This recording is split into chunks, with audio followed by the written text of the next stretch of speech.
সাধু বাবা এত বড় মহাত্মা, উনি এমন কি পাপ করলেন যে এভাবে মৃত্যু হবে?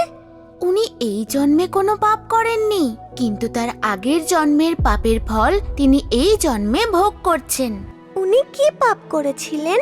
এই সাধু গত জন্মে এক সম্ভ্রান্ত পরিবারে জন্মগ্রহণ করেছিলেন। তিনি স্বভাবে অতি অহংকারী আর খুবই নিষ্ঠুরও ছিলেন। হত্যা করা তার যেন এক প্রকার শখ ছিল। অকারণে পশু শিকার করে উনি আনন্দিত হতেন, যার কর্মফল তিনি এই জন্মে ভোগ করছেন।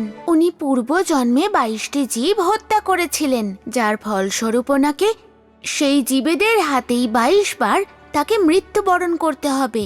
যেহেতু উনি এই জন্মে অনেক পুণ্য অর্জন করছেন, তাই তার 22 বার আবার জন্ম হবে। ওনার সব পাপের ফল এই এক জন্মেই পূর্ণ হয়ে যাবে। কিন্তু কিভাবে? ওই জঙ্গলের লোকজন আসলে পূর্ব জন্মে হত্যা হওয়া 22টি প্রাণী, ওদের হাতে মৃত্যুবরণ করে সাধু তার পূর্ব জন্মের পাপ মোচন করবে। আর কথাও মনে রাখা উচিত, কর্মফল সকলকেই ভোগ করতে হয়, তাই কোনো খারাপ কাজ করার আগে বারবার ভাবা উচিত। পাপ পুণ্যের হিসেব নিকেশ নিয়ে বড় দেউরে বসেছেন বিচারপতি।